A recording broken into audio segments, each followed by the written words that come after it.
আসসালামু আলাইকুম। আশা করি সবাই ভালো আছেন। আজকে চলে আসলাম একটা ইনকিউবেটর নিয়ে।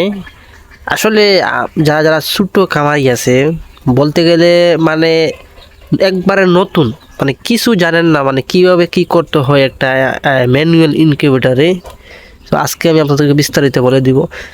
কিন্তু ছোট খামারির যে প্রধান যেটা সমস্যা হয়, এই সমস্যাটা হচ্ছে আপনার ওই যে আর্দ্রতা আর্দ্রতা কত রাখতে হয়, তারপরে আপনার তাপমাত্রা কত রাখতে হয়, মানে এটা মানে ছোট্ট খামারি যারা আছে তারা জানে না। আবার অনেকে আপনার ভয়ভীতির মধ্যে থাকেন যে আসলে কি বাচ্চা ফুটবে, আমি তো নতুন। ভাই, আপনার মতো আমিও নতুন একটা সময় ছিলাম, আমিও আপনার মতো একটা সময় নতুন ছিলাম, কিন্তু এখন আমার কাছে এগুলো একবার পানির মতো ইজি হয়ে গেছে।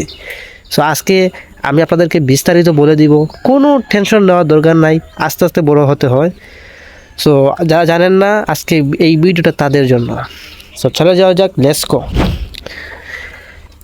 প্রথমেই বলে রাখি, এই যে একটা ইনকিউবেটর মেশিন আছে, এই মেশিনটা আপনার উপরে ডিপেন্ড করবে। সো আপনি এটাকে যেভাবে কন্ট্রোল করবেন সেভাবে আপনি বাচ্চা পাবেন।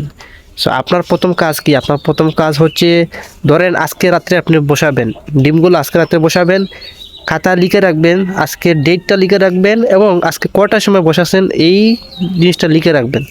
যেমন 21 দিন পর বাচ্চা ফুটবে, আর ধরেন আপনি লিখছেন না বা হয়তো আপনার মনে নাই, ভুলে গেছেন, তো ওই যে লাস্টের যে 18 দিন পর, আর লাস্টের যে 18 দিন পর আপনার পানি দিতে হয়, ওই সময় আবার আপনার যদি মনে না থাকে তাহলে তো আর আপনি আর ওই ডেটে আর দিতে পারবেন না। সো আপনার অবশ্যই মাথায় রাখতে হবে, তারিখটা মাথায় রাখতে হবে। সো তারিখটা লিখে রাখবেন, 18 দিন পর হলে পানি দিবেন। যাই হোক, এটা আমি ভিডিওর লাস্টে বলার কথা ছিল, বাট আমি আগে বলে দিছি। সো এখন আসেন আর্দ্রতা। এই যে আর্দ্রতা যেটা আছে, এটা হচ্ছে খুব ইম্পর্ট্যান্ট। একটা মেশিনের ইম্পর্ট্যান্ট পার্ট হচ্ছে আর্দ্রতা। এই আর্দ্রতা আপনারা কত রাখবেন? 1 থেকে 18 দিন পর্যন্ত আপনার আর্দ্রতা রাখবেন 55 থেকে 65-র ভিতরে। 55 থেকে 65-র ভিতরে। আর 18 দিন পর, অর্থাৎ পরের যে 3 দিন রবে, বলতে 18 থেকে 21 দিন, এই 3 দিন আপনাদের থাকতে হবে 65 থেকে যতটুকু উপরে উঠতে পারে, মানে যত উপরে উঠতে পারে তত ভালো। কারণ আর্দ্রতা লাস্টের 3 দিন যদি আপনার বেশি থাকে, হাই থাকে, তাহলে আপনার ডিমের কুসুটা নরম হবে, বাচ্চাটা সহজে বেরিয়ে আসতে পারবে। সো এটা টেকনিকটা মাথায় রাখবেন। সো এই আমার সিস্টেমে যদি আপনারা পালন করেন, 100% হ্যাচিং রেট পাবেন। আর এই যে কন্ট্রোলার যেটা আছে, এটার কাজ কি?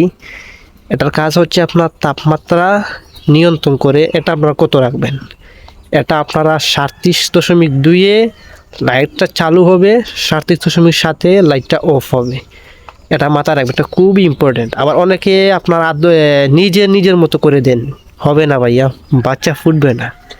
কখনো নিজের মতো দিবেন না, তাহলে বাচ্চা ফুটবে না। 37.2 লাইট অন হবে, 7.7-এ সেট করে রাখবেন। আর যদি এই তাপমাত্রা যদি আপনারা সেট না করতে পারেন, আমার নিচে থাকা নাম্বারে আমার সাথে যোগাযোগ করবেন, আমি আপনাদেরকে সহজে বলিয়ে দিব। এটা কোনো নাই ভাই, একবারে ইজি। এই একটা জিনিস আর এই একটা জিনিস, আর ওই যে বললাম 1 থেকে 18 দিন পর্যন্ত কতটুকু রাখতে হয়, 18 তারিখ পরে 21 দিন পর্যন্ত বাকি 3 দিন কীভাবে করতে হয় ওটা বলে দিছি। এই হচ্ছে খুবই আপনার এই দুটা জিনিস যদি আপনি ঠিকমতো রাখতে পারেন, আপনি 100% বাচ্চা পাবেন। সো আরেকটা জিনিস বলে দিই, আপনারা ডিম চেষ্টা করবেন 3 থেকে 4 বার ডিমটা উলটপালট করে দেওয়ার চেষ্টা করবেন। অনেকে আবার 2 বার দিয়ে দেন। আসলে 2 বার দিলে আসলে কি হয়, তাপমাত্রাটা একটু কম পায়, বলতে এক সাইড আপনার তাপ পায় ডিমের, অন্য সাইড তাপটা ঠিক মতো পায় না। সো আপনারা চেষ্টা করবেন 3 থেকে 4 বার দেওয়ার। সো এটা হচ্ছে এক্স্যাক্টলি আমি যাই বললাম, আপনারা একটু বিবেচনা করবেন, কাটাকাটি করলে আপনারা বুঝতে পারবেন যে আমার কথার সাথে কতটুকু মিল আছে। সো যাই হোক, এই ভিডিওটা বানানোর মূল উদ্দেশ্যই ছিল, যারা নতুন বা যারা ভয়ভীতির মধ্যে ছিলেন যে আদৌ কি ইনকিউবেটর থেকে আমি বাচ্চা ফুটাতে পারবো কিনা, না, এটা পারবেন ভাই। আপনারা নির্দ্বিধায় আমি যেই কারিকুলামে বলছি ওই কারিকুলাম যদি আপনারা মেনে নিতে পারেন, ইনশাল্লাহ বাচ্চা পাবেন। আর অবশ্যই যদি আপনার উপকারে আসে এই ভিডিওটা, তাহলে আমার চ্যানেলটা একটু সাবস্ক্রাইব করে দিবেন।